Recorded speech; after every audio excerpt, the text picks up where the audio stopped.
I'm sorry this is a day late. Although I had what appeared to be unlimited time, I probably didn't have much privacy yesterday.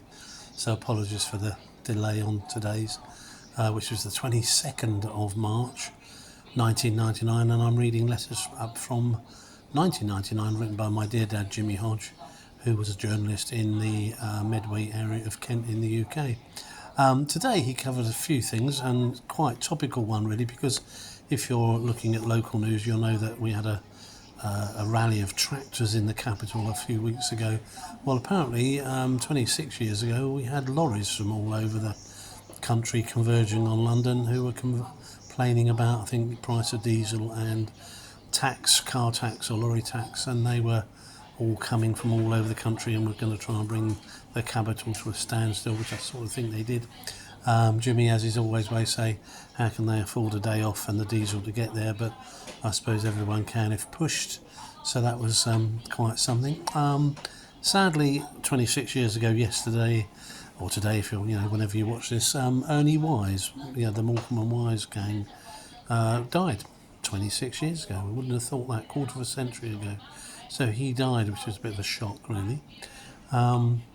And Jimmy was recalling the fact that when they appeared at the Chatham Empire in the late 50s, there were about 60 people in the audience. He was a critic, of course, so close to seeing them that he could spot the fact that Morecambe had darning, patches on his evening dress. He went backstage, did an interview, and then did a sort of quite a good piece. I wish I could find it actually, in a comic script style, which apparently they absolutely loved. Some 15 years later, of course, when they'd made their mark, they were appearing at the Winter Gardens Margate, and obviously at the height of their fame.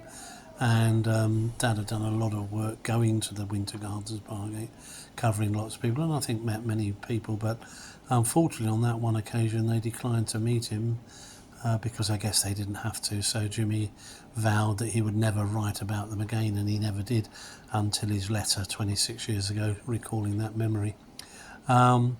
Lastly, on that day, he was talking about apparently sleep was being seen as very important, and your brain becomes retarded.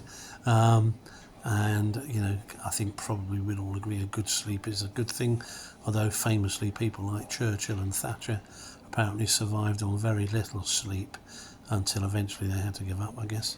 But they survived on very little sleep, although I think Churchill was often known to say an hour's nap in the afternoon was a great thing. And Jimmy recalled one of his instructors, which I remember well, said, never stand up when you can sit, never sit when you can lie down, and never lie down without shutting your eyes. And I hadn't known about the last bit, actually, shutting your eyes. So it's a rule which he's followed religiously over many years. Anyway, that was yesterday, the 22nd of March, 1999. Trucks in London, Ernie Wise demise, and never stand up where you can sit, never sit where you can lie down, never lie down unless you've got your eyes closed. Okay, there you go.